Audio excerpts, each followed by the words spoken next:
في إبراهيم وموسى والذي أخرج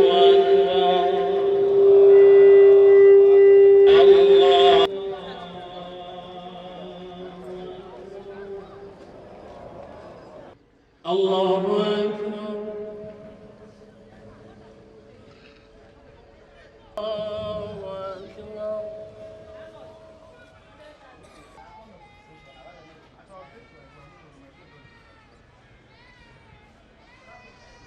السلام عليكم ورحمة الله. الله أكبر. الله. Yes, the reason why we emphasize on that is because we as Muslims here in the state, sometimes we are misunderstood. When you say you pray for the governor for God protection for him and for him to come back, it is assumed that we are slighting the FCT minister. That is not true. FCT minister is doing his own job there. All we are saying is that we have a governor who was elected for a 4-year term. He has barely done 2. And for no justifiable reasons, his mandate was truncated to last for 6 months. So 6 months out of 4 years, you'll be having less than 1 year, 6 months to go. We say it is not correct, but the ground on which he was suspended from office or state of emergency declared was not tenable. War situations are everywhere, elsewhere outside the state. So, but we do not see it as justifiable. It is not constitutional. Anybody who is somebody who has commented on this has condemned the whole thing. We had expected that as a listening authority, those who slammed the state of emergency and unlawfully suspended the governor and the legislators should have had a rethink by now and review their situation so that we can move forward. So calling on the president, for instance, to review the state of emergency is not a slight on him, nor the FCT minister. This is what the people want. This is what Nigerians want. Because if you allow it go, you are setting a bad precedent. Now we are citing the state of emergency slammed by Goodluck Jonathan. They were citing that as an example. But Goodluck Jonathan did not suspend any governor or the legislators of the states he declared a state of emergency on. Why is it different here? So if you are going to follow the footsteps of Goodluck Jonathan, there was no sole administrators in those states. Why is there sole administrator here? That is not provided for in the Constitution. As if that is not bad enough. They told us that the Supreme Court judgment must be obeyed. They told Governor Siminalayi, go and obey the Supreme Court judges, go and obey the rule of law. That same Supreme Court judgment states clearly that Rivers State money should not be released to unelected House of Assembly endorsed governor or legislators or local government areas. That's what the Supreme Court says. The same people who hailed as Supreme Court judgment went around again to appoint, illegally appoint a sole administrator, and also went further to release funds. So what are we talking here? And you expect Muslims to keep quiet? It's not correct. So they shouldn't have released the monies to the administrators here, both at the state and local government, because they're illegal. They should wait until the elected governor comes back, and then they can release whatever they release. So what will the governor work with now if he comes back? And who will account for the money so released? And who will pay the price for disobeying the Constitution and disobeying the Supreme Court? Is it when it suits them, they say obey Supreme Court, obey the Constitution, while they themselves refuse to obey the same authorities? We don't like that dual hypocritical stance. And that's why we are calling on them to stand by the truth, to ensure that truth, equity, and justice prevail, without which there will never be any peace in this country. Since 1960, we have been clamoring for peace and unity, stability, all that. No, for the simple reason that we disdain truth, justice, and equity, which are the 3 things Allah subhanahu wa ta'ala gave to his prophets and the kings he appointed. He said, you must rule with truth, justice, and equity. and they ruled. Any king that ruled with equity and justice, he maintains peace in his country. It happened to Prophet Daud. He reigned with peace. It happened to Prophet Muhammad sallallahu alaihi wasallam. During that period, there was peace and expansion. So how can we come today and say truth, justice, and equity is political? It should not be. It should not have a place in governance. And that's why we are feeling as a nation. We must insist that governance must hold truth, equity, justice in high esteem. Otherwise, it will fail. So, in the spirit of today, what's your word to the governor? My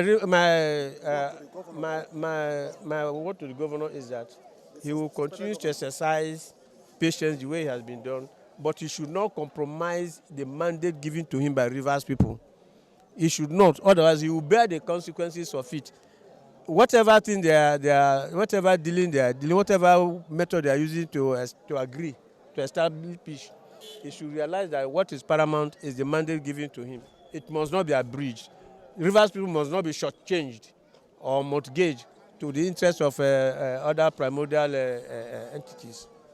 أوصيكم ونفسي بتقوى الله عز وجل ومن يتق الله يجعل له مخرجا. All praises and honor are to Allah Ta'ala, the Lord of the worlds. We thank Allah Ta'ala for today being Eid-el-Kabir, a joyful day celebration, a day of magnifying Allah Tabaraka wa Ta'ala, the day of praising Allah Tabaraka wa Ta'ala. Brothers and sisters in Islam, indeed Allah Azza wa Jal has favored you and me. He has made you and me to live the witness today. Today being Eid-el-Adha, many have wanted to reach today, but Allah Tabaraka wa Ta'ala never give them the opportunity. But you have the opportunity.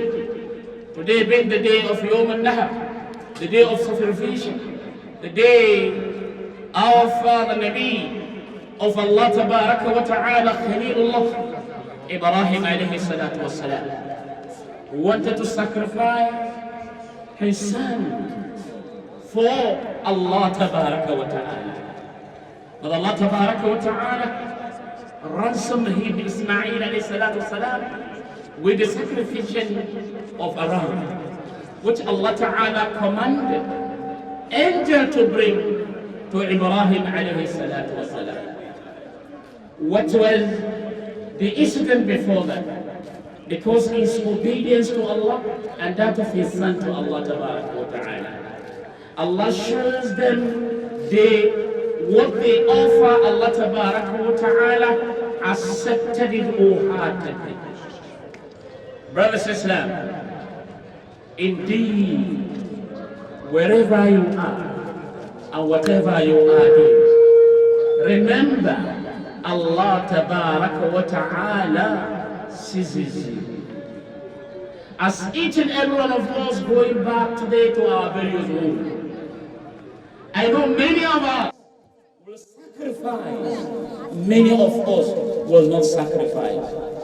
Among us, those that will sacrifice, not that some of us have much, but because we want to thank Allah Tabaraka wa Ta'ala, we will sacrifice. There are those among us that Allah Ta'ala has blessed with abundant wealth, but will not sacrifice because we think we are going to throw away the money. Allahu Akbar, Allahu Akbar. La ilaha illallah. Allahu Akbar, Allahu Akbar. Walillahi alhamd. Brothers and sisters in Islam, don't be miser. Don't be stingy. Be thankful to Allah Tabaraka wa Ta'ala. Alhamdulillah ala ni'mat al-Islam. Be thankful to Allah. Be thankful that Allah Ta'ala has blessed you, has spared your life. And remember, the meat that you're going to slaughter, neither the meat nor the blood reaches Allah Tabaraka wa Ta'ala. Rather, your intentions is what matters.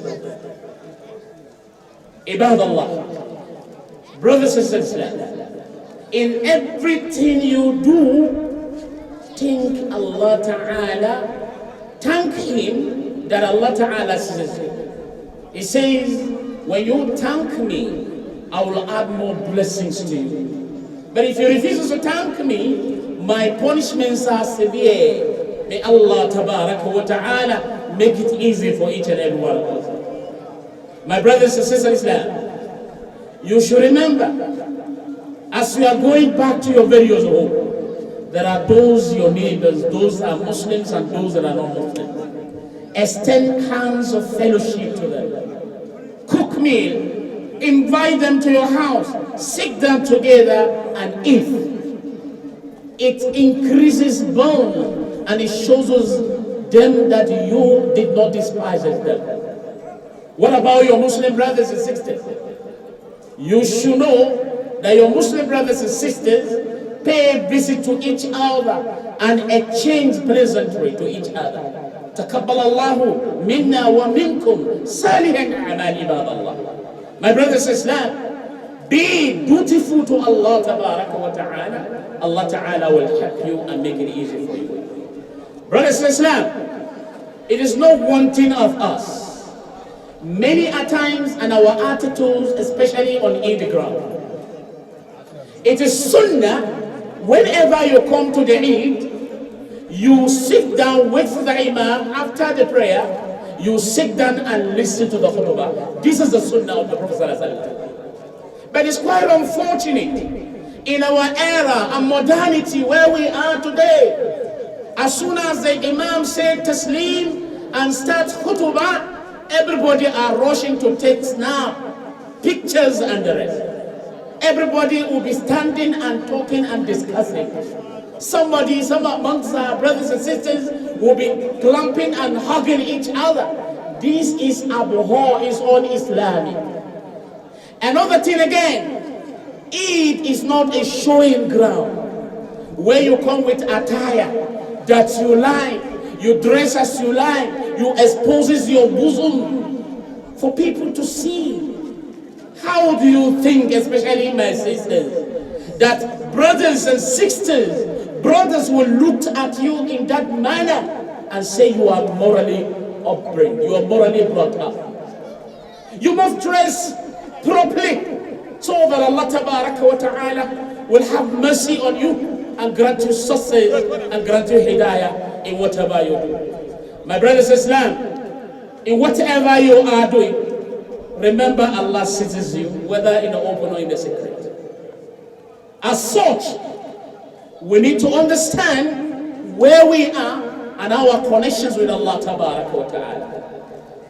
Brothers and sisters, I want to also let us know that in our country today, we need much of prayer for Allah Ta'ala to give us peace and tranquility in whatever we are doing. May Allah Ta'ala make it easy for all of us.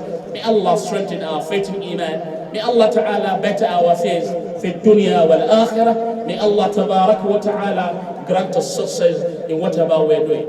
Islam. I thank Allah Subhanahu wa Ta'ala for having given us the opportunity to observe this Eid today. You have heard the admonitions from the Imam, and you have also heard the admonitions from the Holy Quran.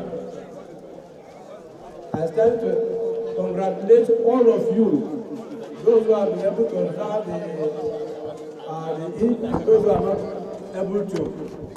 Congratulations to all of us all, and we continue to remain grateful to Allah. The only way we can be grateful to Allah is to make sure that we do not stop. We do not stop the ethics.